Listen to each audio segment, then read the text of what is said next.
мектебің мынау классың, осында 11 жыл тұрасың, тарыдай болып кіресің, таудай болып шығасың дейді ағайындар. Мінекей таудай болып шыққанға 20 жыл болған түлектеріміздің қыздарын ортаға шақырайық ағайындар. Қыздар, ұлдарға да ол шапала ағайындар.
Bir bilip bir olayım bir dastırkan bastı жаңасы рұқсат па?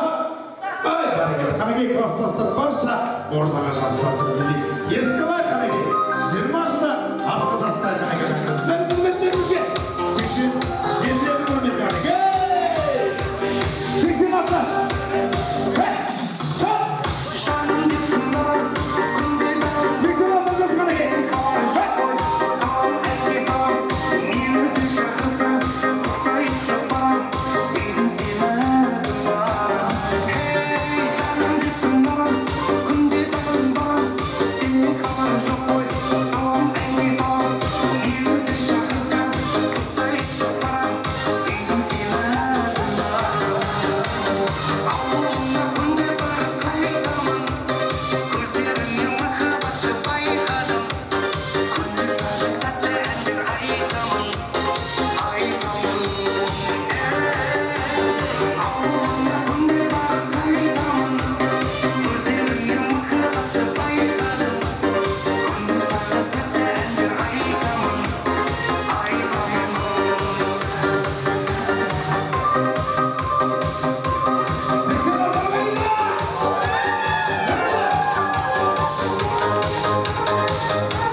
құрдасым құрдасым мен туғанда сен неге жағаласып туасың дейді ағайындар. Осындағы енді дос жаран құрбы құрдас, осындағы келіндер және де осындағы күйеу балалар баршаларыңызды дастархан басына жайғасыңыздар. Қанекей ағайындар, қолдарымызды шайып өздерімізге лайық орынға жайғасайық. Қанекей келіңіздер, дастархан басына жайғасыңыздар. Ағайындар, олай болса бісміллә деп өздеріңізбен амандасып өтейік. Бақытты береді екен Алла қалап, ол бақыт ұстап қалу ол да ғажап. Аспан астын жер үсті той қылып жүрген ассалаумағалейкум арма қазақ ағайындар. Той құтты болсын ағайындар. Ақталған арманның үміттері қашан көрсең күлетін жүректегі қаумал ағайын аманмысың? Аманмысың қазағымның жігіттері? Қиял ойды биікке өрлеткендер, жас жүректі қуанып тербеткендер. Армысың арнайы тойға келген күлінгөз оймағауыз бойжеткендер. Сыйласын ел жұрттың бағалаған, әрқашан той дауылды жағалаған. Ал ағайынсыздарға сәлем, Таулауының баласы Әлет Әріпжан деген асабаным деп маған да бұл жағасы. Мінеке айтып өттік осындағы мінеке мектебің мынау классың осында 11 жыл тұрасың, тарыдай болып кіресің, крутой болып шығасың дейді ағайындар. Мінеке крутой болып шығып атқан түлектерімізге бұрды ол шапалақтарыңыз бар шығар ағайындар. Бәрекелді рахмет. Олай болмаса біз қазақ халыққа биллахи аумин демей дастарханға тізбейтеміз ағайындар. Олай болмаса ұстаздарымыздан биллахи дастарханға байлық берсін, беттеріңізге сауап берсін. Бүгінгі 20 жылдар тойлар құтты болып, ұзағынан сендіріп, келесі 40 жылға дейін одан артында бас қосуларға Алла Тағала нәсіп етсін. Аумин. Биллахи аумин. Аллах бар. Бадам жерде жанама. 2000 доллар пенсия берсін, бадам берген атама. Адам қуанбай тәуір 2000 доллар беріне. Бәрекелді ағайындар, қанекей алдағы астарыңыздан алып жеп отырыңыздар. Біз қазақ халыққа қарын тоймай ханға да сәлем бермейтін қазақпыз ағайындар. Сондықтан да сіздерді 5-10 минутқа мазаламай тұра тұрайық, алдағы астарыңыздан алып жеп отырыңыздар ағайындар. Астарыңыздағы да дәмді болсын ағайындар. Және де сіздерге бір ескере кететін жайт ағайындар, осындағы сіздер үшін арнайы бүгінгі тойдың ұйымдастырып атқан пәтерлеріміз және де ағаларымыз сіздер үшін арнайы үлкен сый-сияпат дайындап қойды ағайындар. Кәдімгідей шет елге путевка дайындады. Және де астарыңызға мәшіне дайындады ағайындар. Сондықтан да лотерея ойыны осында сіздерге қазір билет таратып жатыр. Артында бір номері бар. Оны жоғалтпаймыз. Қазір ойын ойнатамыз. Сол кезде сол номер шығатын болатын болса, мына жақтан жақсы сапалы президентіміз бар ағайындар. Түсінікті ғой? Бәрекелді ағайындар. Қанекей алдағы астарыңыздан алып шығып отырыңыздар, астарыңыз тағы да тәмді болсын ағайындар. Қанша 20 жылдың уақытта өткен екен ағайындар. Олай болатын болса, бүгінгі күнде 20 жылдың ішіндегі осындағы қызықтарыңызды жақсылап тұрып өздеріңіздің бастарыңыздан өткен қызықтарыңызды айтсаңыздар да болады. Олай болатын болса, ең біріншіден осындағы 11 жыл бойы бірге болған осындағы барша ұстаздарымыз ортаға жалғасақ. Айтады ғой, ұстазым менің ұстазым, өзіммен өткен қыс жазым, қалдырған ізім мәңгілік, жадымда тұрар жаңғырып. Ұстазым менің ұстазым дейді ағайындар. Олай болатын болса, ұстаздарыңыздан осыдан 20 жыл бұрын директор болған Ашимов Дәулеткелді ағамызды, және де осы сіздермен бірге Раиса Кенжеқызы, және де сынып жетекші Үстемова Калихан Кәрімқызын шақырамыз, және де Алтынбек Рая Тілебалдықызын отаға ду болып шабалақпен айқай жүмен шақыраш. Қанекей келіңіздер ағайындар.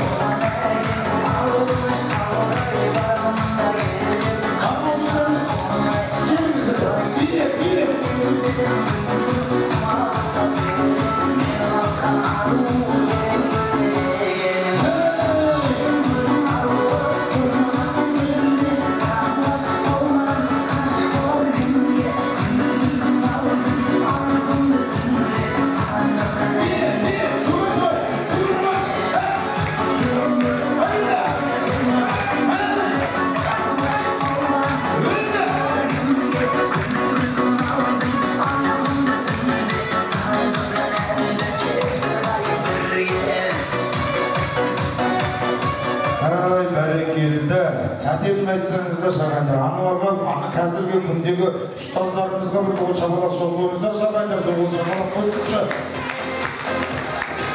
Анамыз негізі ұстазымыз қазір қалайсыз, 20 жыл бұрын қандай болдыңыз дейді негізі. Той құтты болсын, тойға боласың, тойдан Құдай кемден қылмасын. Әрқашанда сіздердің де әулетте той мереке тойлансын дейді. Құдай болса осы қалаға 20 жыл бұрын бітірген шәкірттеріңізге деген жақсы бір ақ тілек ниеттеріңіз өздеріңізден осыған екен. Кімден бастаймыз? Ал енді құрметті балалар, сіздер қашан болса да біз үшін бала боласыздар ғой.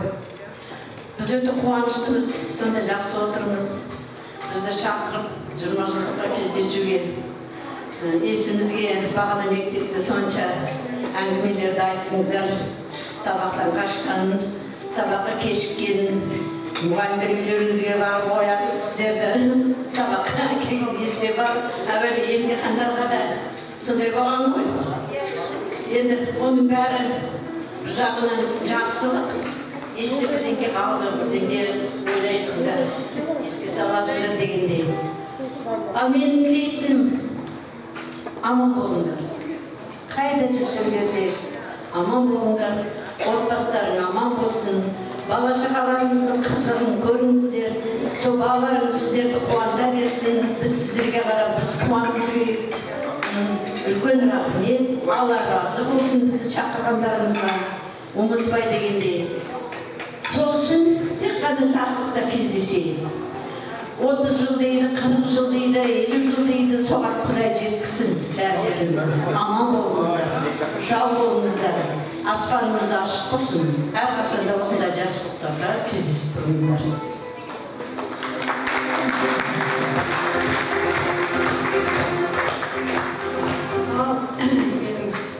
Түлектерім, бүгін сіздермен қауышып, өзіміз бір жасар болып қалдық. Жап-жас болып қалдық.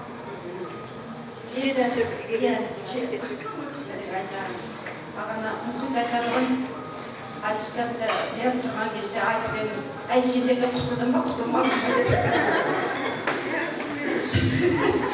Sonra kaldı böyle. Ben de Osmanlı'da ay kanıtım. Kutladım mı kutlamam mı? Şimdi dedim. Ay bugün böyle kısmet. İyi. Kutulmadık, razı kaldık. Rahmet, sizlerle mınандай осындай дастархан жасап, күтіп жасыңдар. Bir markayı, bir жасары, сондай bir қуанышты кездес басымызда өтіп жатыр. Сендерге көп рахмет. Жұптарыңмен бақытты болыңдар балалар. Ұзақ ғұмыр сүріңдер. Кішкентайларыңның қызығын көріңдер. Солардан біз енді шөбере сүрейік. 20 жылды тойлап отырсыздар, енді 40 жылдықтарың бар. 50 жылдықтарың бар, солардың бәріне осылай бас қосып, ұйымшылдықпен бірігіп, бір-біріңді қолдап, осындай дастархан басында кездесуге сендерге нәсіп етсін. Аман болыңдар.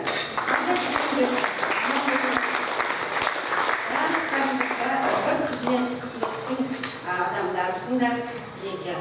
Мен дархан ойламадым, военныймын деп отырған. Мінекей осындай жетістіктерге жетіп отырсыңдар балалар. Оған біз қуанамыз.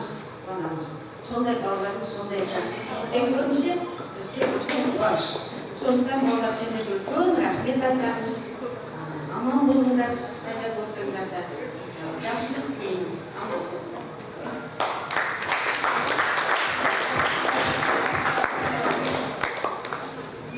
Ал енді қуанышқа жиналып отырған ең алғашқы түлектер осы шыға мектебіне келген ең алғашқы сыныбым болатын жаңадан жоғары оқу орнын бітіргенде.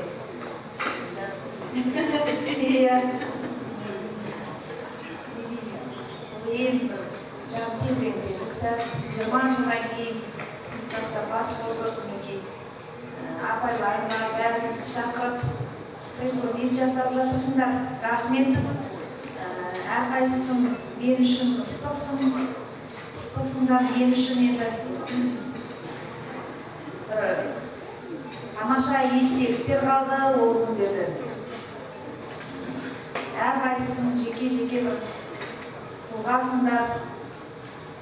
Баяғыда бала кезден мінекей енді бір үйдің отағасы мен отанасы болып үстін түзетіп отырсыңдар. Не деймін енді? Дәулет келді ма деп қойылғай істеп барамын.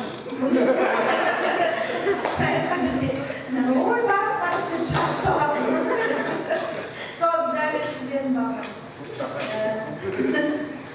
Одан кейін қуаныш келеді ма?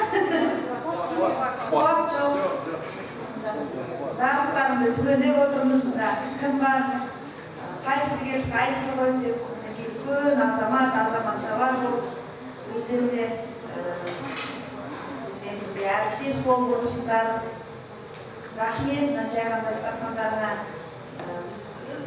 апайларына жасаған сый құрметтеріне көп рахмет. Әрдайым тек қана осындай жақсылыққа жүздесуді жазсын. Ауырмаңдар, дендерің сау болсын. Бала-шағаларының қызығын көріңдер. Енді өстіп 30 жылдық, 40 жылдық, 50 жылдық деп бас қоса беріңдер. Алла соған нәсіп етсін. Гүлдей жайнап, құлпырып жүре беріңдер. Мына қызмет көрсетіп жатқан келіндерге рахмет. Күйеу балаларға рахмет. Осындай қыздарымыз жақсылыққа алып келіп жатқан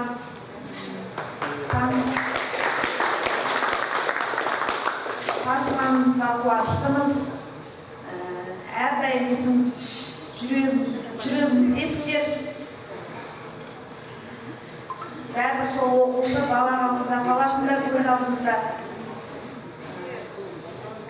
Өсіп ұйымдастырып жүргендеріне рахмет. Ауызбіршіліктері мол болсын, дендерің сау болсын. Ұшқан ұяларыңды ұмытпай, өстіп келіп кетіп жүріңдер. Жасап жатқан демеушіліктеріне көп рахмет. Мектепке жасап жатқан сый құрметтеріне Алла разы болсын. Барлықтарына тек отбасыларына қуаныш тілеймін. Рахмет балалар.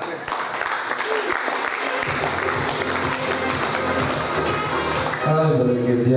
Жанашырым ұстазым бар, асылым ұстазым. Әрқашанда түлектері үшін қам жейтін ұстазым деп бір доғыл жапаласып қойған еді. Ұстаздарға рахмет.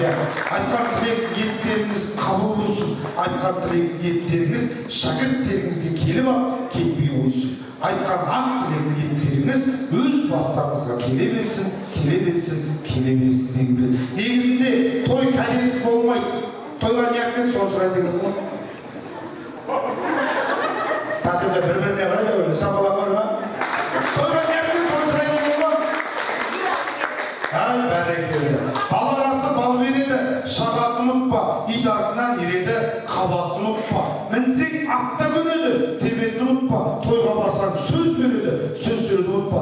Сөз артынан әлемде түлектер үшін таң-тамаша бір бейнені ұмытпайды. Ән биік жүр. Ауыздарыңызға қарасам әнет адам ауызда дұрыс тұрып жатыр. Дей ма? Бәрекелді олай болмыз. Қанеке билеп жүрек неге ұстаздар бәрі.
Рахмет. Қарап тұрсам, әркім өзінше күшті билеп жүр екен. Қанекей дастархан басына жайғаса, қанекей келіңіздер ағайындар. Әртісі Османбек бақыт балаларымыздың таң тамаша әсерленіне құлақ салыңыздар ағайындар. Ұстаздарымызды ортаға келіп тұрып вайс білесеңіздер болады ағайындар. Сіздердің құрметтеріңізге қанекей.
Билеген ағайынның әрқашанда той болсын ағайындар.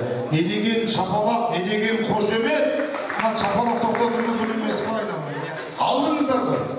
Жалпы билеттің номерін есте сақтайық. Қазір енді билеттің номерін қалай анықтаймыз? Сіздерге логикалық сұрақ қоямыз. Сол сұрақты тапқанызда біз сан арқылы сол санды табамыз. Сол сан біздегі лотереяның саны болады бізде. Түсінікті ғой? Соны бірге алып шығамыз. Ал біздегі ең бірінші сіздерге сұрақ, мектепке алғаш табалдырып аттаған күндеріңіз 1-ші қыркүйек өте дұрыс. Бір саны кімде? Бір саны. Бәрекелді. Келіңіз аға. Билер қане. Құлбайға бүге барға отырасыз бана. Бүге өзіңіз енді табыстайсыз я. Қанекей, келіңіз құтты болсын аға. Қанекей. Ал біздегі екінші, енді бұл бізде жай ғана репетиция болған. Түсінікті ойынша жалпы. Жақсы. Екінші, 11-ші сыныпта аяқтаған апайымыздың туған күні. Қаншасы? Апай айтпаймыз. 11-ші сыныпта аяқтаған апайымыздың туған күні қаншасы? Бір көтермейсің бе? Туған жылы деп тұрған. Туған жылы дейді. Құдай, мына кісілер өздері жазған біледі. Туған жылы.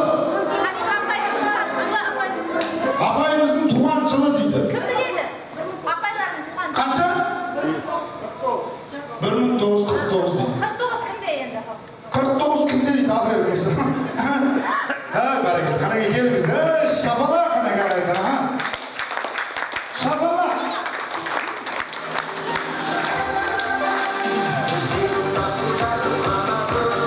Балаңызға кілем деп отыр, я. Кілемді негізінде ала беруге болмайды енді. Сақалы барда иман бар дейді ғой, ескен кездер. Сізге бір сұрақ қойайын, оңайынан қойайын ба, жоқ қиыннан қойайын ба? Бәрекелді, шапалақтарыңыз ағайындар. Анақта кәдеп айтып отыр, күйеу балаға қоя берді, қой дейші. Кішкене ол кісілерді анам ғой негізі. Сізге сұрақ, мына Амазонка деген аралды білесіз ғой. Сол Амазонка аралында неше крокодил өмір сүреді? Амазонка негізі арал емес, Амазонка өзен. Ой, жалпы неше крокодил өмір сүреді? Құдай зерттеп кетті ғой кісі. Неше крокодил? Санын білмейміз оны. Примерно. Примерно екеу. Қандай? Еркек ғашық. Бәрекелді, шапалақтарыңыз өте өрісі. Достойно. Керемет, қанекей достойнасына. Бәрекелді, рахмет. Біз мектепте қанша оқушы аяқтадық?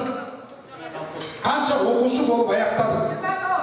Бәрекелді. 29 саны. Кімде? 29. Бәрекелді, келіңіз аға. Шапалақ.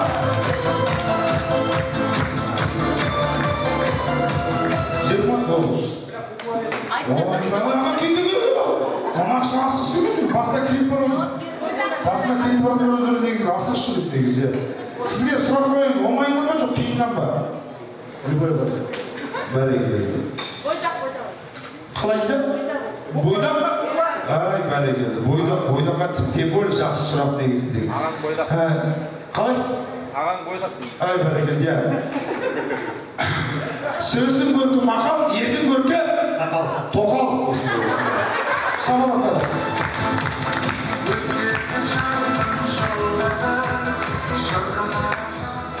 Сабақтан кейінгі үзілістің ұзақтығы кім айтты? 15 саны кімде? 15. Билетті қарай. 15 саны. 15. 15. Келесі дейді. Бар екен онеке. Бар екен. Өзіңізге өтпей болмайды. Кеңіз. Бұнда өзіңіз базар болсын, сізге де жұмысты болсын деген тілек. Сізге бір сұрақ қойып, оңайынан ба? Жоқ, қиыннан ба? Оңайынан қойып, бәрекелді. Енді әйел азаматы болғаннан, азаматшасы болғаннан білуіңіз керек, өмірдегі ең әдемі әйел күйеуіне не істеп бере алады? Ойлаңыз. Өмірдегі ең әдемі әйел күйеуіне не істеп бере алады? Есіңізде болсын, өмірдегі ең әдемі әйел күйеуіне тоқалап береді. Шапалақтарыңыз. Келесісі болсын. Ой, бар ма? Қандай сұрақ бұл? Алтыға жетіні көбейт дейді. 6-7 жетім? Оймай, жарым отыра берді. 42 саны кімде? 42 билет саны. Ай, бәрекелді. Қанеке билет.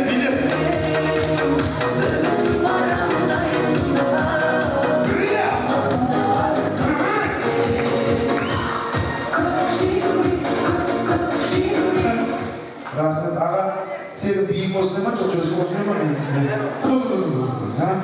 Балалы болсын деп отыр, сізге тілек еппен беріп отыр. Енді сізге бір сұрақ қойып, оңайынан қойын ма, жоқ, қиыннан қойын ба? Оңайынан қойыншы. Жалпы ер азаматсыз ғой. Өмірде ер азаматқа не қиын?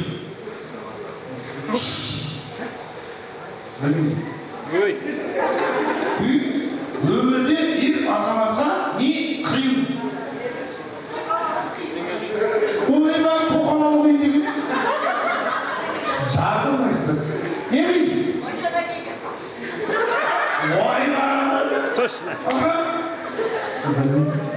Досайдан өмірде ер азаматқа моншадан кейін тамашын кейін болады. Шапалақтарыңыз ағайындар. Шапалақ болсын.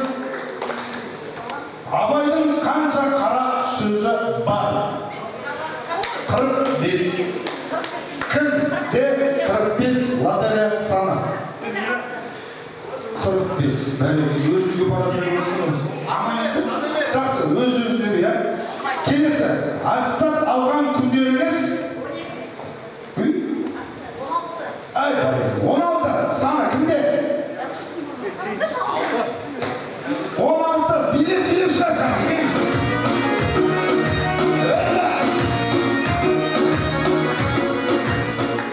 Бәрекелді 16-та. Енді сізге сұрақ қойып, оңайынан қиыннан қойып ба? Оңайынан қойып. Ең оңайынан қойыңызшы. Үйдегі ағамның аты? Не дейді?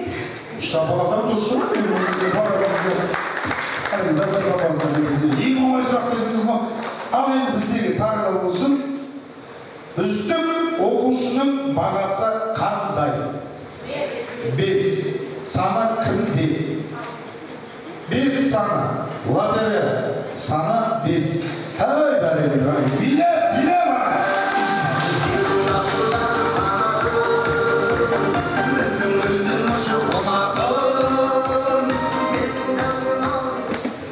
Ай, бәрекелді. Ойбай, мынау мәштегі деген үйді ғой жағып. Сізге сұрақ қойып, оңайнан қойып жоқ, қиыннан қойып бара? Оңай. Оңайнан қойып жақсы. Гаишник қандай машина тоқтатпайды? Гаишник? Есіңізде болсын, гаишник қажылыш машина тоқтатпайды, абырмаңыз. Бәрекелді. Шабалақтар болсын. Тағы да біреу берейік, одан кейін тағы да ойымыз жалғасады. Оны ойнадыңыз ба? Жақсы. Орыс тілінде алфавит саны қанша? Мәдәмде дұрыс емес негізі. Орыс тілінде қанша алфавит бар дейді? 33. Саны кімде? 33. 33.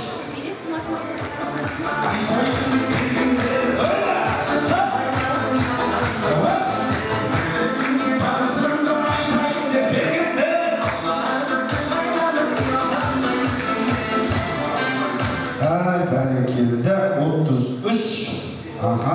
Енді аға, сізге сұрақ қойын, оңайнан ба, жоқ қиыннан ба? Қалауыңыз. Бәрекелді. Жазиралы Жаркент жерінде неше баня бар? Нешеге саны білмейді, мынау саудамынан жай баня бар. Шабалақ болсын ағайын. Есіңізде болсын, Жаркентте 2 ақтар баня бар, біреудің мұсығы бөлішін еске аламайыз. Шабалақ болсын. Дастархан басқа шайғасыңыз. Сол қоңырау соғылған күн 25 саны кімде? Бұл шабалақпен шақырай, қадеге ағайын.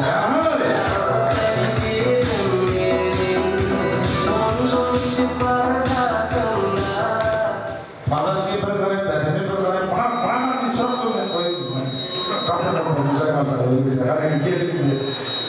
Бәрекелді, қадеге ағайындар, олай болмаса, әрмен шығылыстарымызды ортаға шақырсақ, қосындағы Қымызбек, Мұрат, Әмірғазы ұлымызды шақырса, және де Толықбай Қашқынай ағамызды, және де Игорь Қолбаев, Ержеңіс деген ғалымдар мен мырзаларымызды бұл шабалақтың жарыға шақырып келіңіздер. Ұстаздар!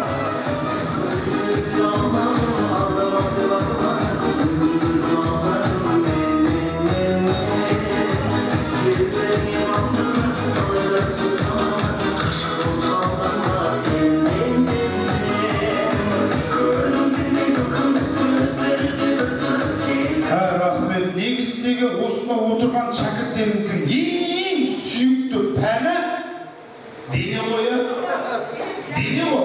Шабалақ бар жарағай берек. Сонда да дене пәннен бастаймыз ғой негізінде тақсыр тілегіне қосқан егер. Құрметті бүгінгі тойдың иелері, біздің шәкірттеріміз 20 жылдыққа келіп отырған қыздарымыз, сонымен бірге күйеу балалар, жігіттер және келіндер. Мерекелеріңіз құтты болсын. Дендерің сау болсын. Бүгінгі күнде қандай жарқырап жүрсеңдер, алдағы өмірлеріңде сондай. қызықты күндерге толы болсын, дендері сау болсын, бала шағаларымыз ұзын көрінген. Алдағы уақытта Аллахтың белестерін көп әрине, сол белестердің бәрінің шыңына жете беріңдер. Бүгінгі тойларын, соңғы той болмасын, ары қарай той-тойға ұласа берсін, осындай кездесулер бола берсін. Шындығына келгенде толқып отырмыз, әшейінде көп сөйлеуші едік. Бүгін қарап, сендерге қарап біз жасарып отырмыз. Шындығын айту керек. Өйткені біз бала тәрбиесіне жағындай күнделікті келіп кетіп жүргенде білмейді екенбіз. Но сендерді көрген кезде, сендермен кездесе қалған кезде, көшеде, басқа жерде төбеміз көкке жетіп тұрады. Кім десе тұр, менің шәкіртім деп айтамыз, мақтанышпен. Сол атқа ие болып жүрген сендерге мыңдан бір алғыс.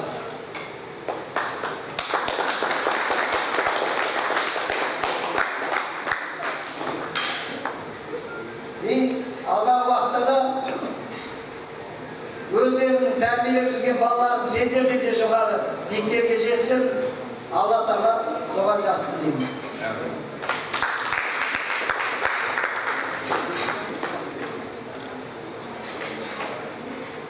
Тағы да құрметті менің әріптестерім деп айтамын, мен тәлімгерлерім, ұстаздар және бүгінгі қуанышқа себеп отырған шәкірттер. Ең бірінші айтарым, осы ұлдарымызды томпақтай бағып, қағып, қараш қандай ер-азаматтарымыз жігерлі, иықты отырып, келіндердің арқасы ғой. Бана балаларымызды мақтап, келіндер қайда, келіндер жұқылдырып. Қарап отырсам, сендер де жұқырқа таяп тұрған жігіттермен қыздар екенсіңдер. Осы бір қыздарымызды қырмызы қызғалдақтай бағып отырған күйеу балаларға бір отырып қояйық.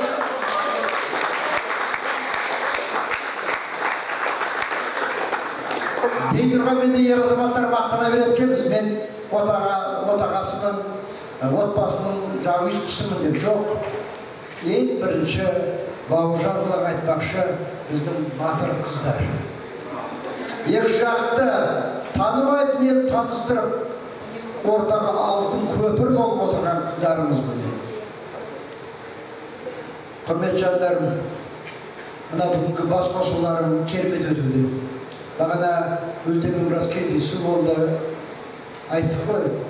Сіздердің арқаларыңызда өзіміз көре бермейтін, өзіміздің тәлімгер апайлар мен ағаларымыз көріп отырмыз. Сендердің арқаларың. Сендер бар болса да біз бармыз әлі уақытта. Сендердің осы бір игілік істеріңмен, берекелерінің арқасында ынтымағыңызда біз марқайып жүреміз. Сендерге сөз жетпейді. Әрбір ұстаз өз шәкіртімен мақтанады. Қандай сөз болмасын жарасымды. Баланың жақсы жаманы болмайды. Адам болса өмірге келген кезде жаман болып тұрмайды, ондай бала жоқ. Оны өзіміз еркелетеміз, оны өзіміз есіртіп аламыз. Бағана айтып жатыр ғой балалар, ол жерде қалыңдатып айтқан өзіміз шәкірттеріміз. Ағай, кішкене қартайып қалғансыздар ғой деймін. Қазіргі балалар ондай емес те. Араларында ұстаздар да отыр. Өйткені қазіргі балалар біз арман ететінбіз.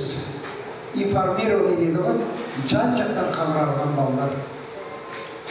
Сіздің аузыңыздан сөз шықпай тұрып, не айтқалы тұрғанын біліп тұратын балалар. Сонда да бізге қиын болып жатқан олардың тыңдамайтындығы емес.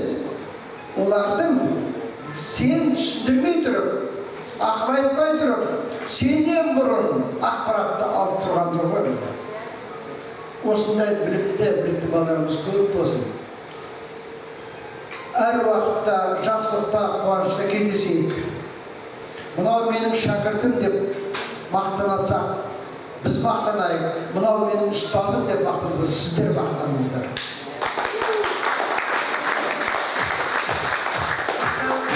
Алла мына адам баласына ғұмыр бергенде бәрі бақыттылық бермейді екен барлық күндерде.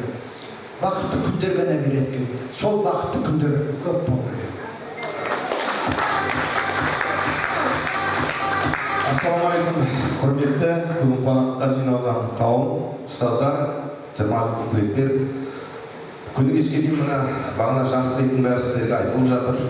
Сол тілектің бәріне біз қосылып отырып, осындай шәкірттеріміз бар екеніміз мақтанамыз. Мен төрде отырған Райса Кенжеевнаны бір тұтамын. 1991 жылы қолымызға аттестатты беріп, үлкен өмір жолында аттандырған тұлғаның бірі осы кісі. Қазір сол кісіге біз мақтанамыз, марқаямыз. Бұл кісінің ұйымдастыру қабілеті, бір ұжымды ұстауы, спорт саласы болсын, оқу саласында болсын, өзінің бірыңғай бір еңбегі бар екенмен бұл кісіге басымды иіп құрмет көрсетеді.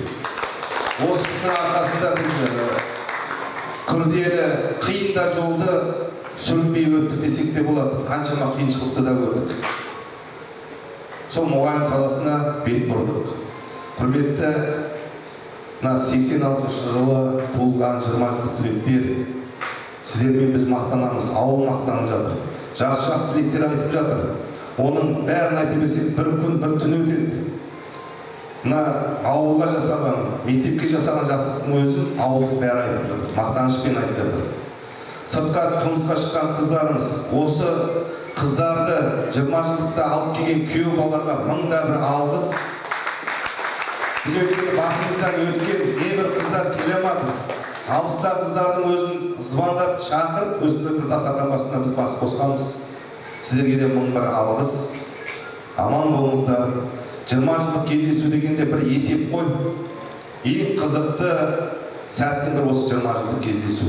Бұрын 62 жылғы ағаларымызды айтатынбыз. Қазір 86-лар ауыздан түспей келе жатыр. Ораза айында болса да, қай уақытта болса да, бір жағадан бас, бір жеңнен қол шығарып жүрген осы 86 жылғы туылған түлектеріміз мыңда бір алғыс сіздерге. Алланың нұры жаусын. Айта берсек жақсылық көп. Өстіп әрдайым бір дастархан басында жиналуға нәсіп етсін. Қазір рұқсат болса, артқа қарап қартаямыз дейміз. Өткенімді қайтар деген бір әнді қабыл алыңыздар, жұп-жұптарыңызбен мүмкін болса вальске шықсаңыздар. Бәрекелді, шабалық болсын, бәрекелді. Дастархан басына жайғассаңыздар болады.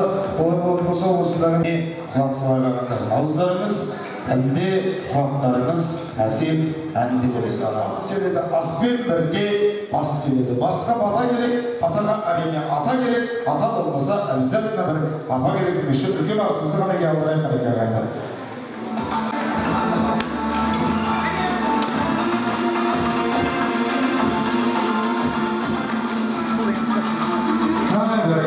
Рахмет, олай болмаса үлкен басымызға, асымызға иллахи аумин деп батауға қарайды. Амин! Бисмиллахиррахманиррахим. Амин деп батасына отырған барлықтарыңыз жолдарыңыз ашық болсын, дентеріңіз сау болсын, тілеген тілектеріңіз қабыл болсын. Осындай дастархан басында бас қосуға Алла Тағала нәсіп етсін. Алла.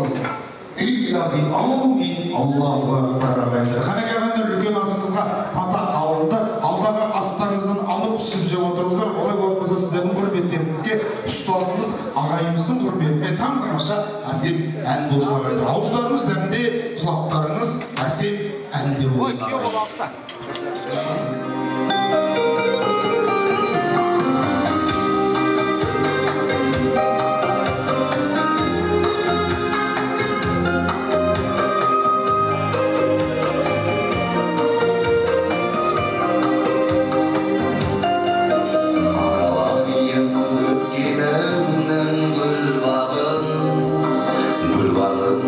Sen birge jür janım, zihnim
құтты болсын, ержазаға келіңіздер.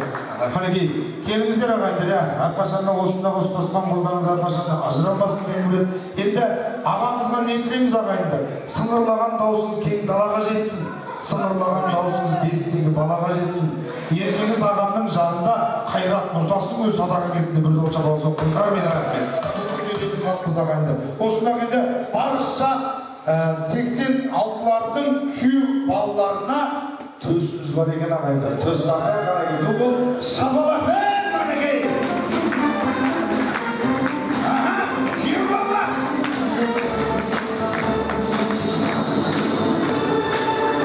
Барша 86-лардың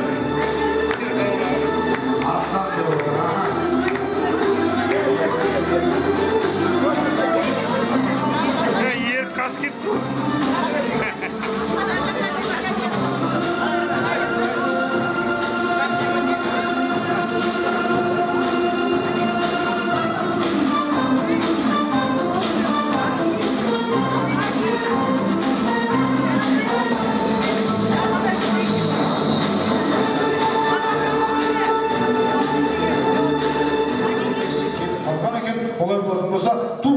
Шапалақпен шақырай қарайын. Сіздерге сөрпіңіз болсын, кімнің туыс келгенін қарайын.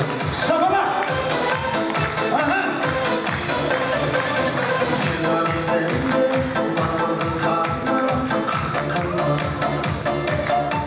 Бәрекелді рахмет. Бүгінгі мінекей жас түлектерімізге жақсы бірақ тілек ниеттеріңіз, құттықтап тілектеріңіз болсын қарайын. Сәлеметсіздер ме? Құрметті кіші шыған орта мектебінің түлектері, бүгінгі мерекелеріңіз құтты болсын. Біз шарадан Гүлчатты келінім Гүлчатты құттықтап келіп отырмыз.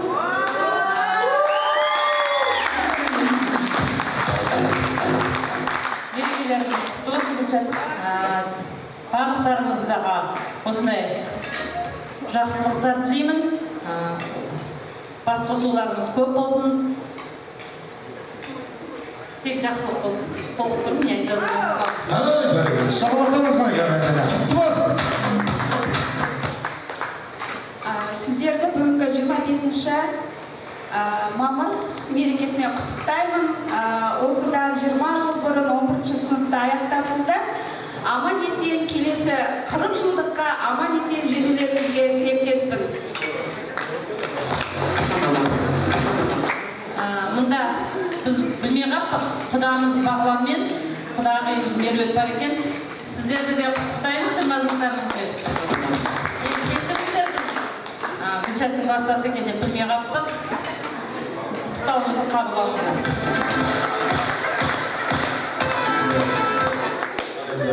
Құрметті жиырмалықтың түлектері, жиырмалықтың бас қосып жиналысқан мерекемізге мерекеміз құтты болсын, елдеріңіз сау болсын.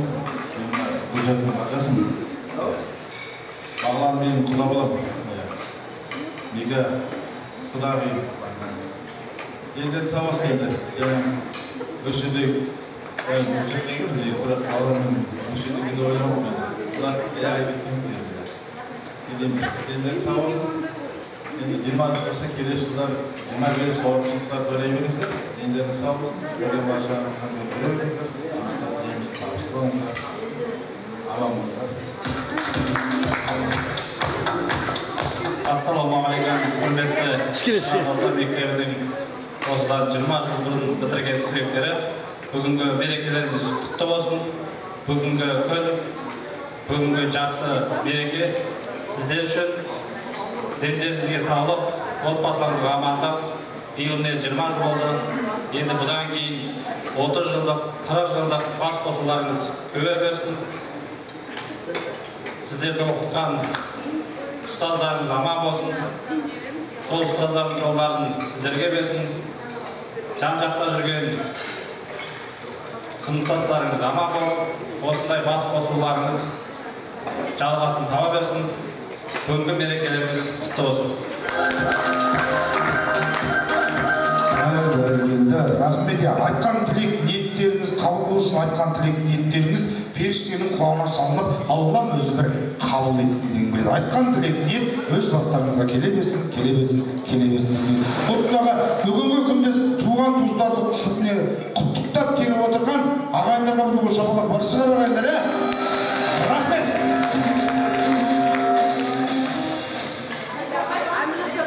Кім апай? Апайымыз қайда? Шумен, келіңіздер.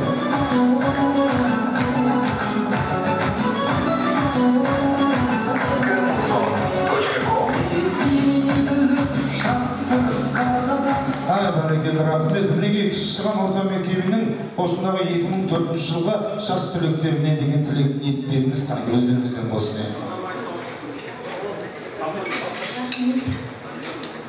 Ассалам, 20 жылдық түлектер, сіздерді бүгінгі күндеріңізбен құттықтаймыз.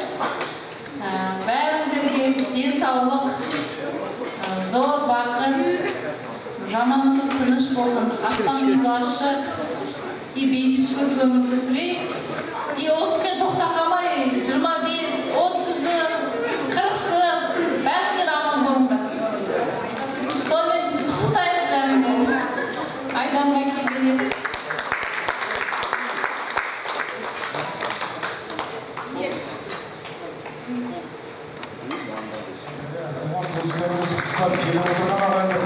Көптен көп рахметімізді айтқымыз келеді. Фото болса, бір адамның бір қызығы фото дейді ғой, бір естелік фото. Бәрекелді ағайындар, ұлы лотерея ойынын әрмен қарай жалғастырып отырып алмастырайық ағайындар. Олай болатын болса, келесі сіздерге сұрақ, 9-шы сыныптан кейін кеткен Үмбетов Дарханның туған күні 28 бәрекелді. 28 саны кімде? Лотерея, сіздер ма? Бәрекелді, келіңіз. Көп қинамай қойып, әдерімізде уақытта ол жерге таяп қалды. Бәрекелді, олай болмаса тағы да сұрақ, септіктер саны? Екеу? Жетеу, дұрыс айтасыз. 7 саны кімде? 7 саны. Бәрекелді, келіңіз, бәрекелді. Жақсы, призіміз алып өтіңіздер.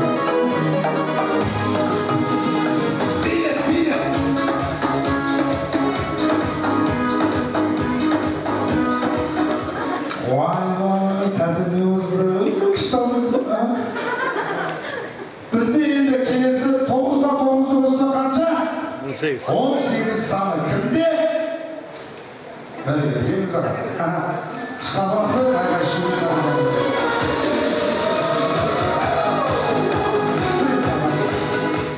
Бәрекелді. Келесі бізде ұбыды тапсырған күн қаншасы? ұбыды тапсырған күн қаншасы? 12-сі, дұрыс айтасыз. 12 саны кімде? 12 саны. Апайымыз саны, бәрекелді. Апайымыз тұтсырған өзін табат ересілігі. Жастық деп отырған. Қанекелді орысқанға көрме ма? Көрме деп отырған. Апайымыз мұстамасын деп арнайы көрме беріп отырмыз. 42-ні бөлеміз 7-ге. Қанша? 6. Бәрекелді. 6 саны кімде? 6 саны. Бәрекелді, ағамыздың ағайын. Шағалақтарыңыз болсын ағайындар. Бәрекелді. Мұздан ақшасын астырыңыздан өтіп жүрді. Ал енді бізде Конституция күні? Бәрекелді. 30-шы сан. 30. Бәрекелді. Келіңіздер. Шапалақ болсын. 30. Бәрекелді. Шапалақ болсын. Келіңіздер. Көп қинамаймыз. Осымен біздегі қазір ойындар әрмен қарай жалғасына жатады. Қыздарға сыйлық жасайтын күн 8-ші март. 8 кімде? Келіңіз.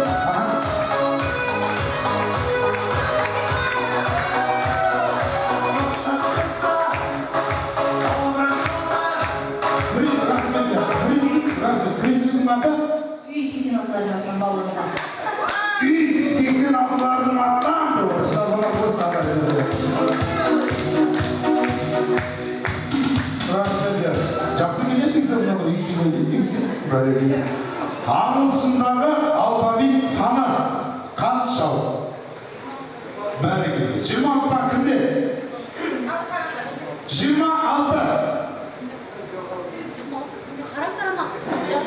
Мен негізі қазақша көрдім. 26. Бәрекелді. Ағам қарай келші.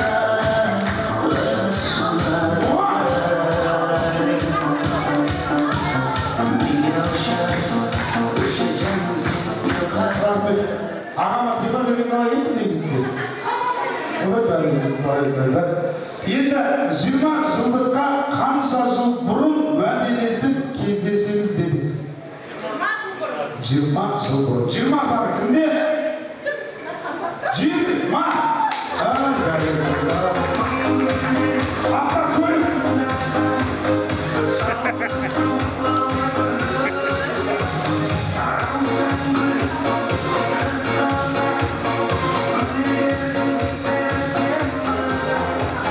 Қайтарған едім Рая апайға, иә?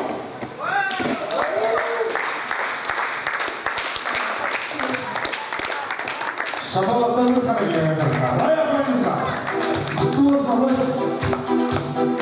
Ойын болсын, тағы подаркаңызға қана келеді. Жақсы атсалысып отырған Умбекеңге. Умбеке ма?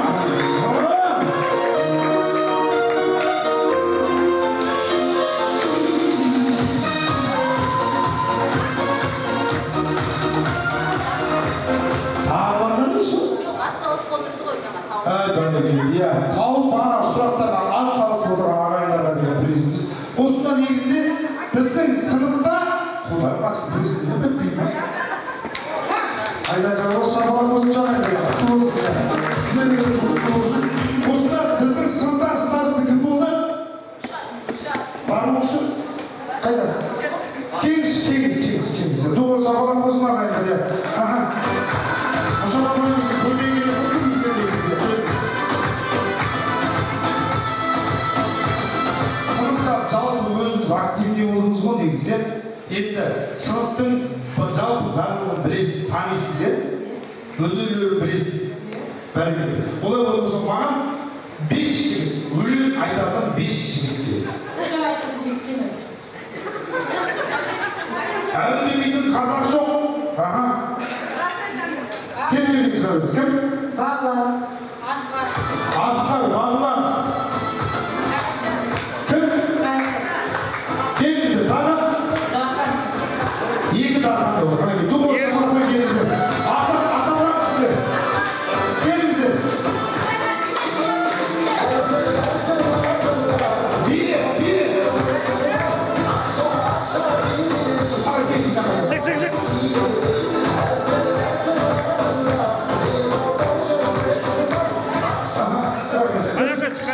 Дәулет. Кеңіз. Әне айталардың сынып осында, я? Ал енді қыздардан. Өлең айтатын қыздар. Жанна. Кеңіз. Лаура. Жанна. Лаура. Кеңіз. Тағы.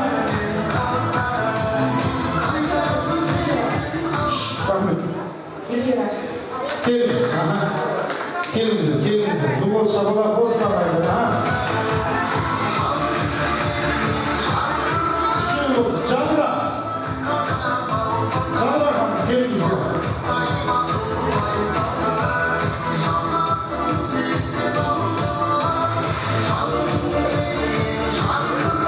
Бесін ұмыт қойып.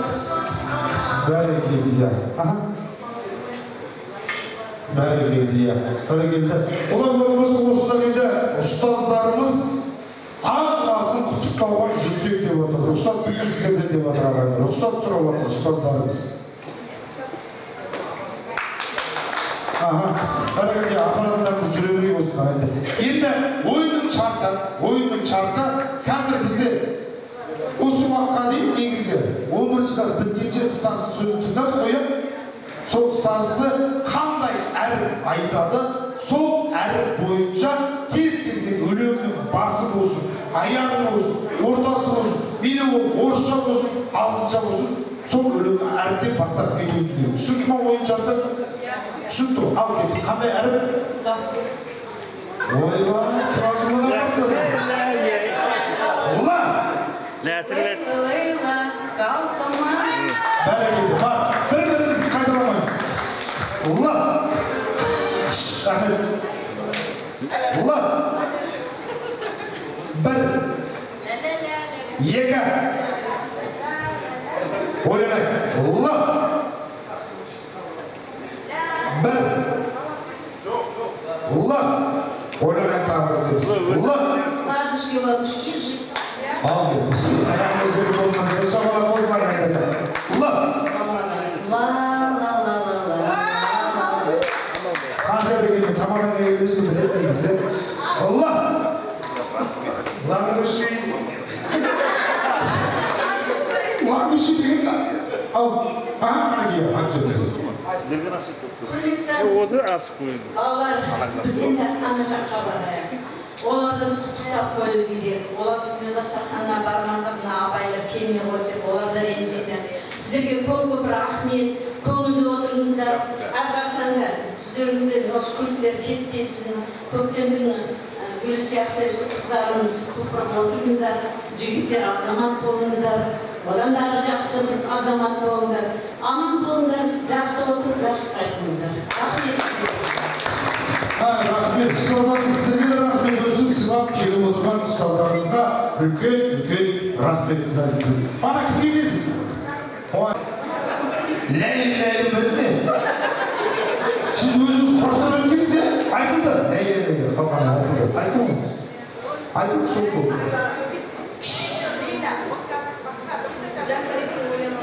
Бір. Екі. Ұлы десем алыс шақар десті ғой. Ұлы! Шабала болсын жақсы, есепті. Ұлы! Бір. Екі. Үш. Рахмет. Приз.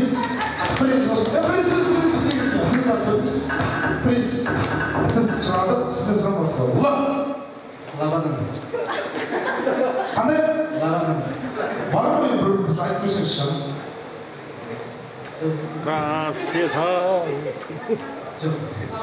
Жоқ деймін. Лабадан бар ол жақты, дұрыс. Ұлы! Ламада бар. Айтылды. Ладушки бар. Айтылды. Бір. Екі. Лейла. Айтылды. Бір. Екі. Мен ән дедім, би деген жоқ бұл мен дегенде. Приз. Рахмет, я. Ағамызға приз саңыз. Теңіз аға. Олла. Бар, аға. Орысша босып болады аға. Олла.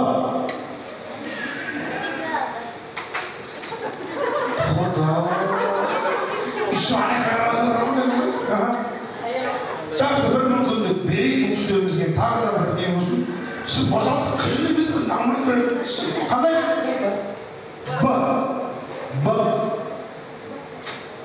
Батыр бала бола. Ауылда қыз едің бұл кезде, шашыңа ақ бантик байлаған. Бәрекелді, шабалдарыңыз бар. Батыр бала болады. Бір. Екі. Бауырым.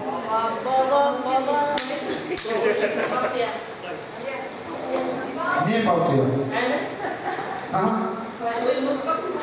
Жалпы жақсы есептейші? Балқия. Бұл қылсып шырақтама. Бәрекелді кіші. Беби. Беби деген. Бар, жақсы. Баю. Қанайсыз ұйықтайды деді. Қандай әріп? Ма. Тәде ма. Ма десе, оба десе, ма. Махаббат деген қандайды, қарасаң көзің талмайды. Бәрекелді, шапалақтарыңыз ағайындар күшті. Ма.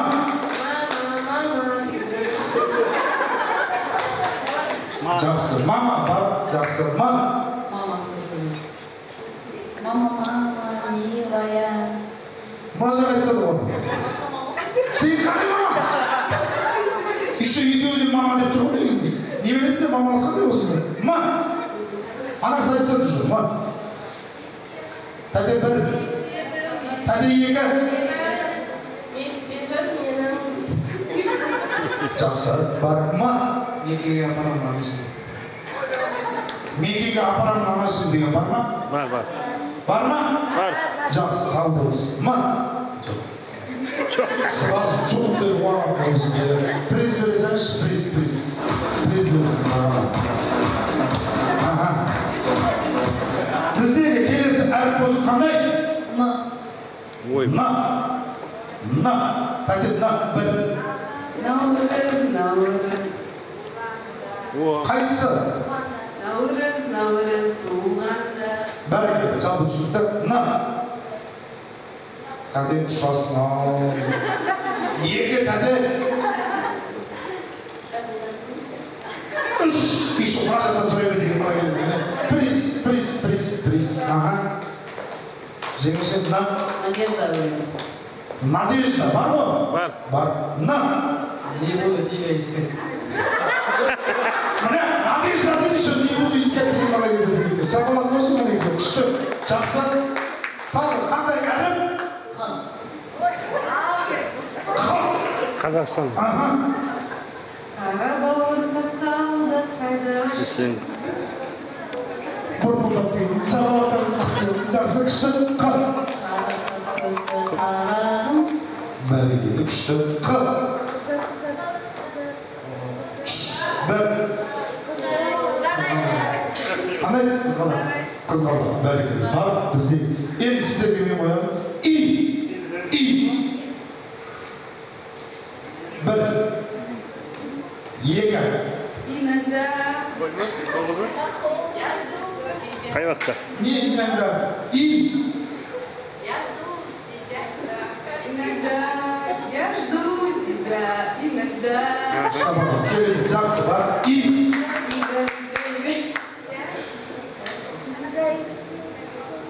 Екі. Жақсы. Бар. И. Шанс жоқ деген. Бір аға.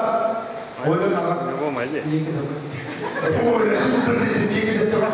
Жақсы. Енді сіздердің ағама да енді. Алпысты бір миллион алдық қой. Ағама да бір шанс берейікші. Bir қатарға тұрағылы.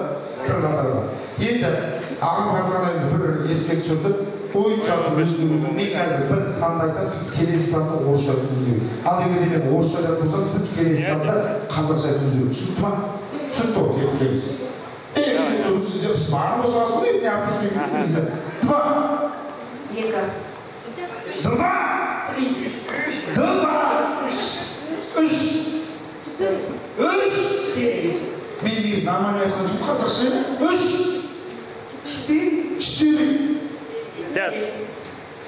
Айтпаймыз, біле, нас бараймыз. Бес. Шесть. Жеті. Бір. Один. Үш. Бір. Один. Бір. Два. Үш. Кім оны қойып отқан? Соңында. Два. Үш. Четыре. Төрт. Пять. Алты. Семь. Сегіз. Бәрекелді. Шабалақ. Құдай. Ал сегіз. Енді бұл бес кілеріңізді. Два. Үш. Пять. Үш. Четыре. Пять. Алты. Семь. Бір. Два. Үш. Один. Два. 1156. Қанша? 1156. 1151. Шабалақ болсын ағайындар. Маған сіздерден көзілген кісіңіз. Два. Үш. Үш. Четыре. Үш. Четыре. Үш. Четыре. Бес. Сегіз. Девять. 12. 2. 3. Кім айтып отыр нақты? 3. 4. Кім айтады осы тойдың тоғыдағыдай гран-при? 2. 3. 3. 4. 3. 4. Шапалақ осына күшті. Ағам, өзіңіз ең қате көп қате кеткен сізден болды енді приз бересіңіз, иә? Енді ең қатеміздің жеңімпазын анықтап алайық, келіңіздер, келіңіздер, бірімізге қарайық. Енді сіздер мәшінені зат жасамай жасаңыз. Кеттік. Мәшінені кез келген зат жасаңыз. Кеттік. Радиатор. Колон. Аккумулятор. Руль.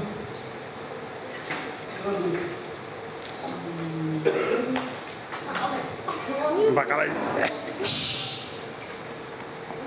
Бір.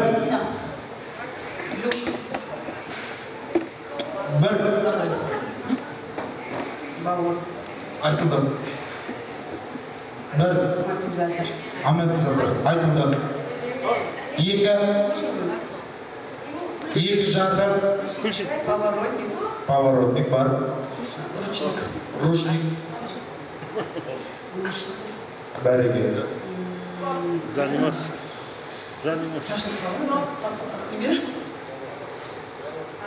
Бір. Диск. Подшипник жақсы. Сіздер. 1. 2. Қандай? Айтылды ол. 3 болсын, иә? Бәрекелді. Приз беріңіз.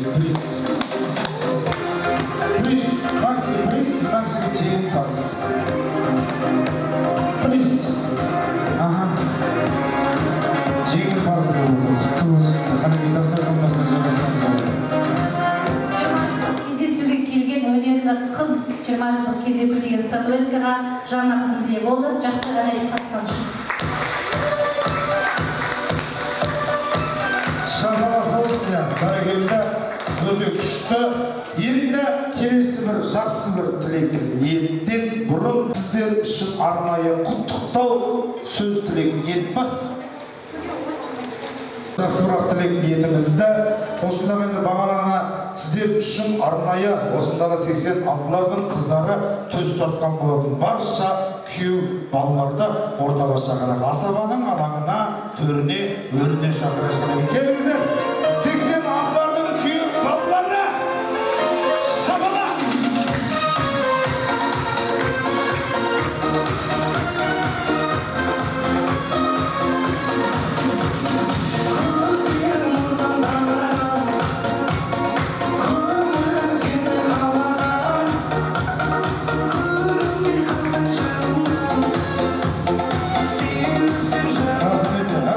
Пайғамбарымыз күйеу баласын сыйлаған дейді ағайындар. Сондықтан да ең біріншіден күйеу бала шақырып отқан жайымыз бар. Жақсы бір ақ тілек ниеттеріңіз өздеріңіздің жұптарыңызға деген, және де жұптарыңыздың барша кластас достарына деген ақ тілек ниеттеріңіз өздеріңізден болсын деген. Кімнен бастаймыз? Ағамнан бір қырғия. Біріншіден 20 жылдан құтты болсын.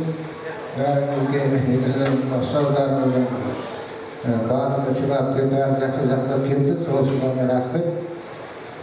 Бар ниетіміз сіздерге жақсылық болсын, сіздерге әлі жақсылық болсын, баласынан қызыл көріңіздер, немере шөбере сүйіңіздер. Әрқашан өйтіп ойнап, осы бір дастарханның басында жинап отыра беруге тілектеспін.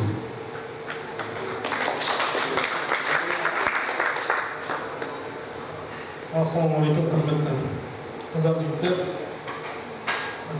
рахмет. Жасап, жырмалық жасап, ұйымдастырылған программа құтты болсын. Жырмалыққа жете беріңіздер, 30 жылды күресіңіздер. Әрдайым сыйластық болсын. Сіз бізде бала сыйлап жүре берейік. Отбасылар амандық, денсаулық. Бәрі жақсы болсын. Ассалаумағалейкум.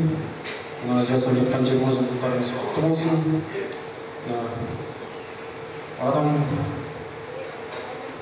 Адам болып келдім өмірге, адам болып кету арманым дейді. Ең біріншіден Алла Тағалаға шүкір дейміз, адам болып өмірге келгенімізге. Содан кейін мына үш нәрсе адамның адам болып қалыптасуына әсер етеді екен.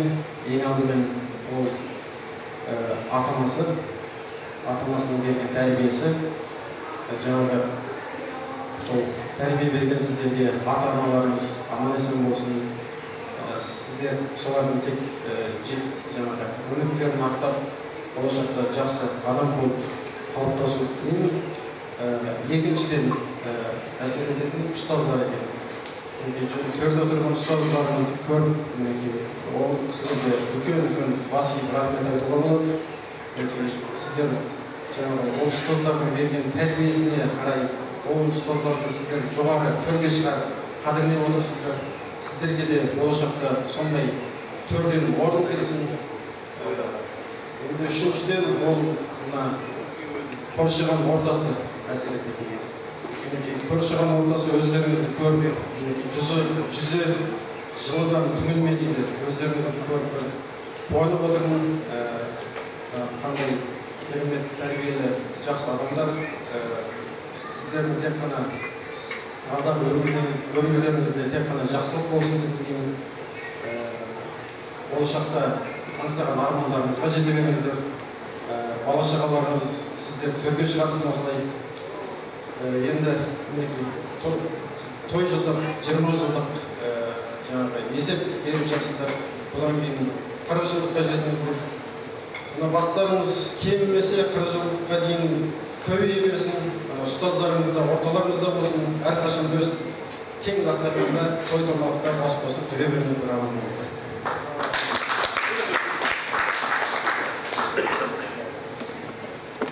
Ассалаумағалейкум құрдастар, бүгінгі мереке құтты болсын.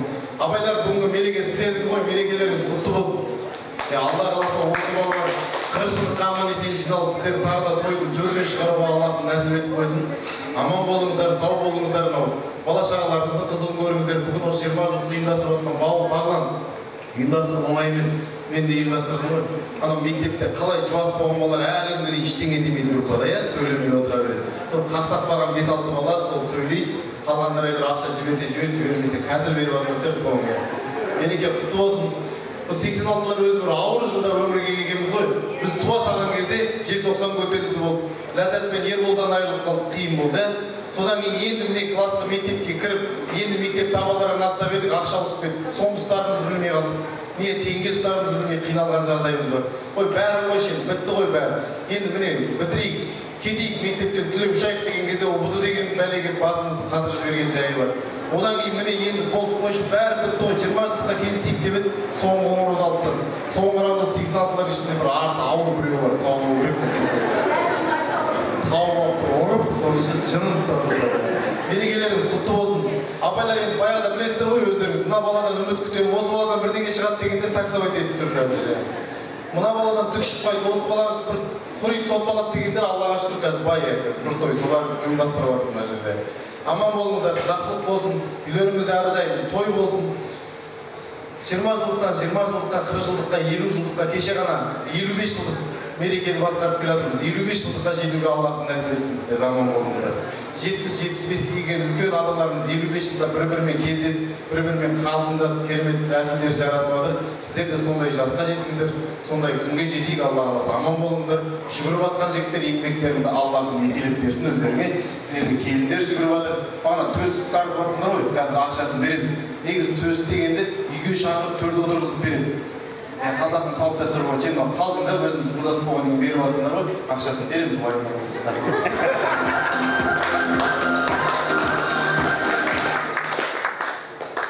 күйеу бала деп ортаға шығып құрметтеп жатыр, бағана ағайларымыз айтып отыр, қыздарымыздың арқасы деп. Негізі қыздарымызды жібердік, содан кейін өзіміз қызғанып келіп алдық ғой. Өздері жібере салып болады ғой, қызғаншақ бесеуміз ғана келді. Аман болыңыздар, мерекелеріңіз құтты болсын, Аллаға жақсылыққа жетейік. Айтасыз ба, бұрауыз? Ау, маған сөйлетейік, ертең үштар аптап жүрмесіз. Жазат достым. Сіздерге рахмет. Мерекелеріңіз құтты болсын. Ұстаздарыңызға рахмет. Сіздер оқытып, тоқытып, елдеріңіз сау тілеймін. Әрқашан отбасыларыңызға амандық. Елдеріңіз сау. Bağlan rahmet aytып жүргүзөт. Качан куркала чуулап аткан балаларга да рахмет чакырып алам. Таңертең барған кезде айтырмын, кел деп соны. Дастарханда рахмет, әрқашанда осындай үйлеріміз той болсын. Рахмет сіздерге, әрқашанда сіздерге көргенімді көріп танысып сіздермен бірге. Өте қуандырдым да. Осы күншәді şimdi 30-ге шығамыз жаңағы.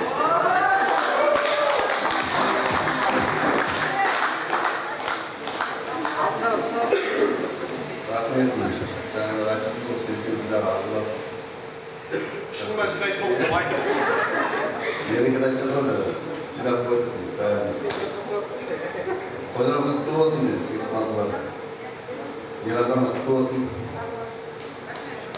Сол айтатымыз. Рахмет сіздерге көп-көп.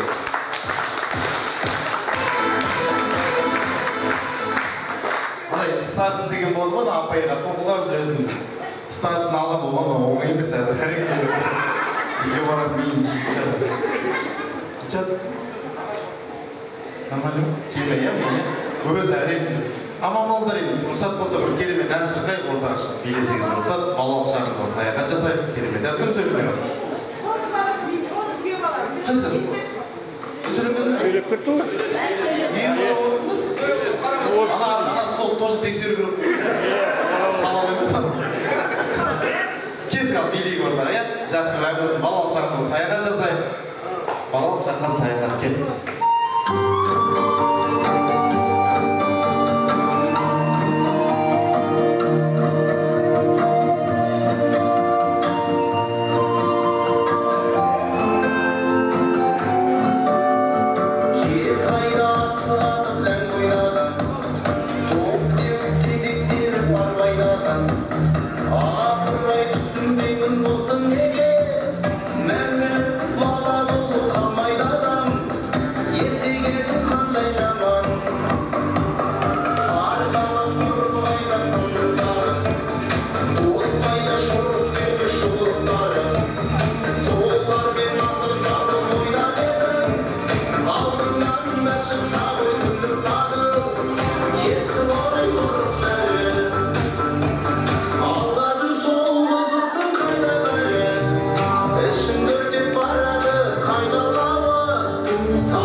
Енді тағы біз ылғи сыртта жүреміз ғой, той басқарамыз, елдің қуанышын бөлісіп жүреміз, сыртта жүреміз.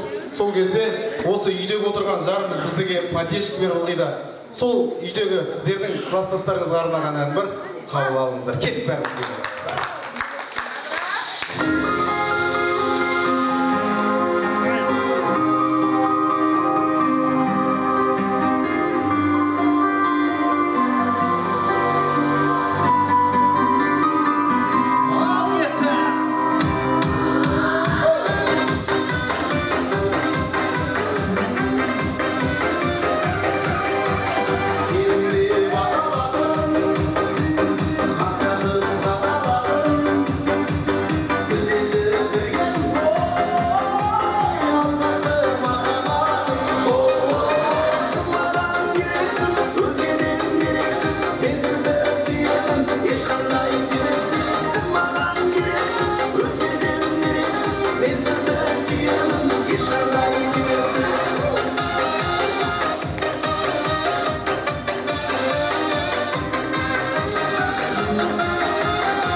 Асаба өзі әнші тамаданың тарлана талай қыздың арманы қырықбай ерік балаларымызға бір тобылы шап-шап-шапалақ қосылыңыздар.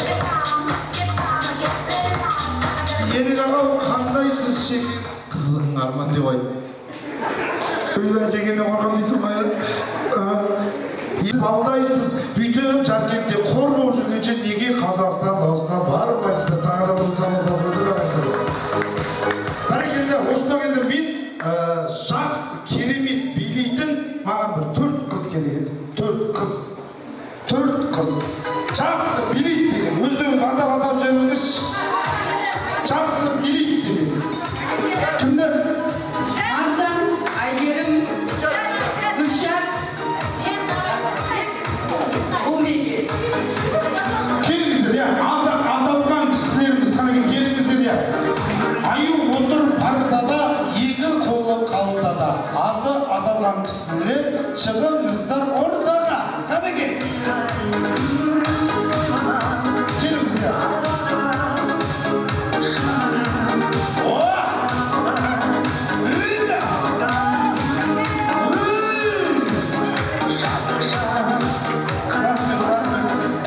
Рахмет, әдем өз бала билейші деген кезде күшті билейміз.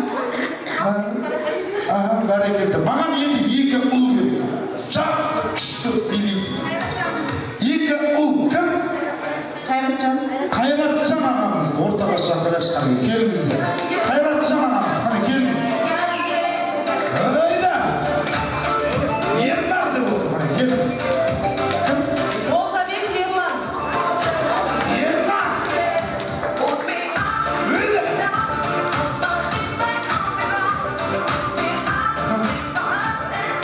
Рахмет. Макс точно білмей ма негізі? Бәрекелді. Ал ортамызға олай болып болса сіздердің құрметтеріңізге Тұмар шоу ансамблінің қыздарын ортаға шақырайық, қане келіңіздер. Осында бүгінгі күнде Тұмар шоу жадырадай жеңешеміздің атынан келіп отырған Жайбар ағайындар, жадырадай жеңешеміздің атынан бәрекелді. Олай болып болса біз дегенде бір-бірден шақырамыз ба қыздар? Бір-бірден шақырамыз. Бірінші сіздерге қыз керек, бұл керек. Қыз керек, бәрекелді. Ортаға тұрады ғой, ортаға тұрса де, ана көрерменге қарап тұрыңыз, көрерменге. Қыздар қалай билейді, тура солай билеуіңіз керек. Түсінді ғой дәді, иә? Бәрекелді. Ал, әрекет, жібер. Қыздар қалай билейді, тура солай билеу, дәді. Уа! Аха! Жібер! Өйде!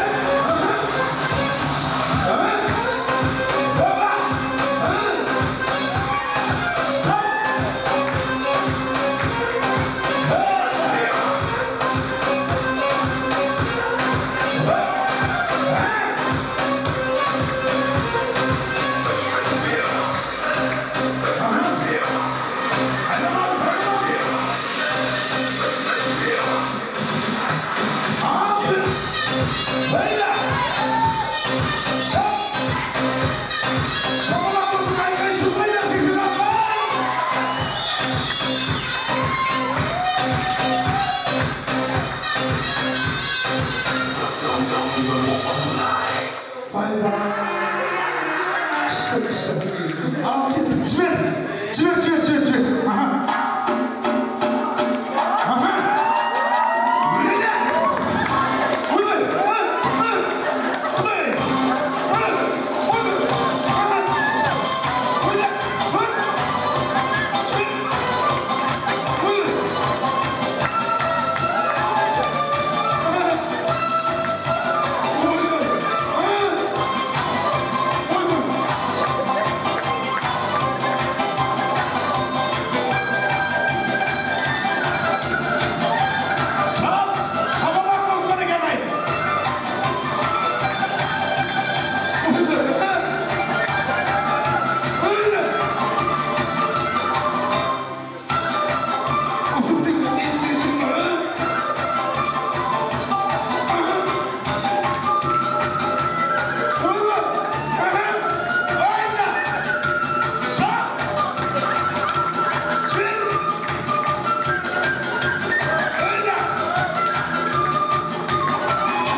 Ағам крутой өз білетін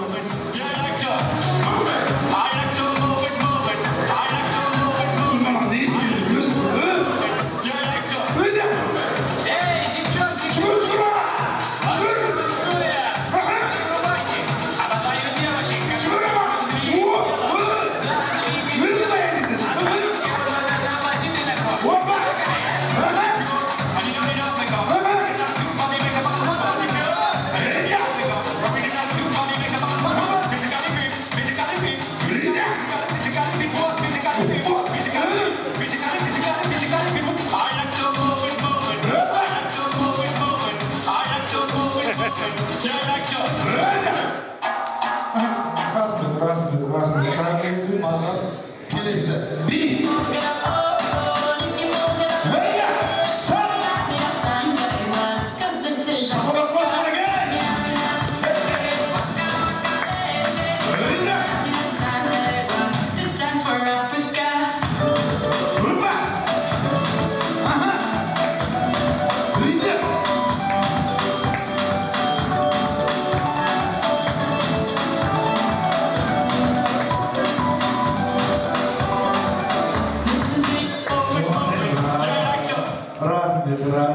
күшті тәртіп келесі би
Şapkesi var dedi. Osmanlı'da tuğan dostlar sizlerde құттықтап келіп отыр екен. Жақсы бірақ тілек ниеттері осы кісілердің болсын мінекей. Ассалаумағалейкум. Тойшыл қауым, ауылдастар, замандастар, мектеп бітіріп 20 жылдықты құттықтап қайтайық деп. Өнімде кемінде 86 жыл еді. Солар құттықтап қайтамыз, жұмыстан қайтып. Тойларым ұзағына болсын. әке-шешеміздің жасын берсін, дастарханымыз лайым жақсылыққа ашыла берсін, заманымыз тыныш болсын, өзімізге көрген ұрпақтар, бала-шағамыз иманды ұрпақтарда болсын. Құттықтай келе сол ата-анамыз үлкен сол кісілердің жолын берсін. Әйелімде осы тойдың нелері құрдастар еді. Құттықтап сол қуаныш кафесіне келе жатырмыз. Тойымыз тойға ұласа берсін. Бақытты болайық, бай болайық. Бәрекелді, тілеккен тілек ниеттеріңіз қабыл болсын, тілеген ниеттеріңіз осындағы түлектерге келіп әрқашанда кетпей қойсын деген ағамызға бір қол шапалақ болсын ағайындар, сіздерді арнайы құттықтап келіп отырған ағайындар. Көптен көп рахметімізді айтыңыз. Олай болса ағайындар, осындағы енді барша 86-лардың қыздары арнайы келіп отырған осындағы келіндерге деген сый-сияпатымыз бар екен. Айтады ғой, орамал том болмай, жол болады, ала берсең мол болады, алмасаң үйге барсаң тоштан 0 болады деген ғой. Олай болса осындаған барша 86-лардың қыздарының атынан таң-тамаша сый-сияпатты өздеріңіз табыстап өздеріңіздер. Шапалақ болсын мінеке ағай. Барша келіндерге деп отыр ағайындар. Шапалақпен, айқай, шумен.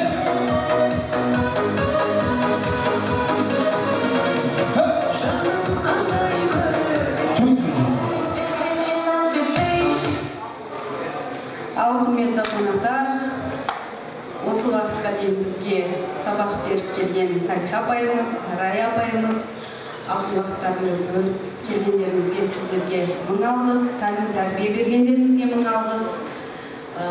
Біздің осы ауылдың А классы, Б класс деп бөлмей қойын, осы ауылда тұрып жатқан барша 86-ның балаларына уақыттарын бөліп, кіші шығар деген жазуды жазғандарына сендерге мың алғыс, балдар, рахмет. Біз келе алмасақ та біздің атымызды шығарып жатқан ауылдың балаларына мың алғыс. Апайымыз Салиха апайға и Рая апайымыз сіздерге де мың алғыс. Ұзақ жасаңыздар, сіздердің жолдарыңызды біздерге берсін. Енді біздің өзіміздің қыздарымыздан ошақта ат салысып жүрген келіндерімізге кішкене сый-сияпатымыз бар еді, соны қабыл алса екен деп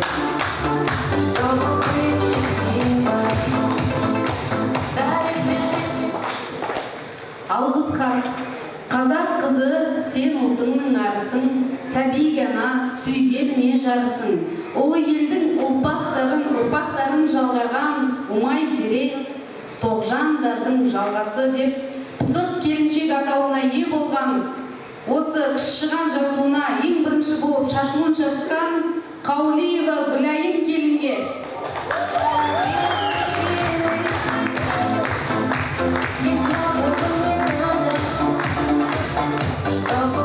осындай мәтінде Турабаева Айданаға мықты келіншек номинациясында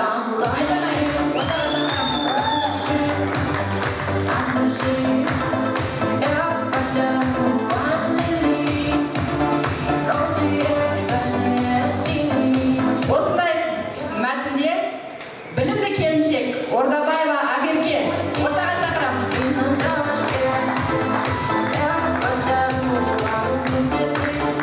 Осындай кездесуге ары-бері шапқылап жүрген барша 86-лардың атынан шапқылап жүрген осындай сияпатқа ие супер келіншек атауына ие болған Бақтаева Мермет.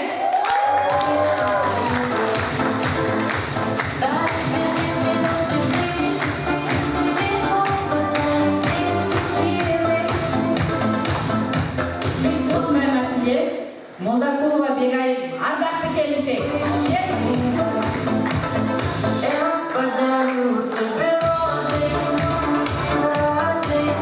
Дарабаева Гүлнара алғыр келіншек.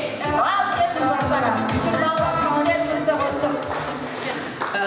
Хан қылатын да, құл қылатын да осы келіншектер ғой негізі. Өзі ер азаматтың. Осындай келіншектеріміз аман болсын.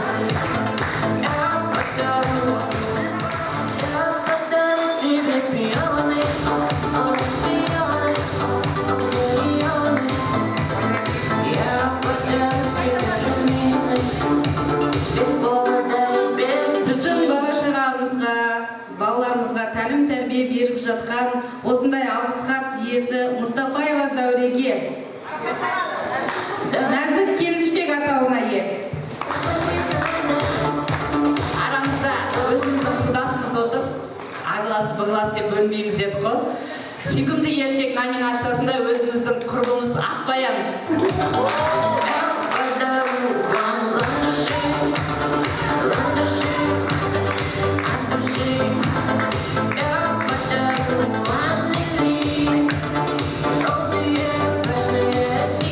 Бекеева Еркежанға ерке келін.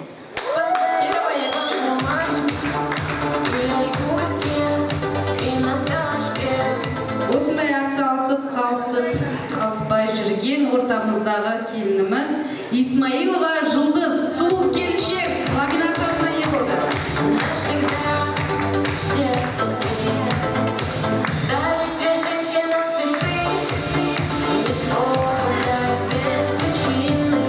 Айдай сұлу келіншек, ортаға әсем келініміз шақырамыз.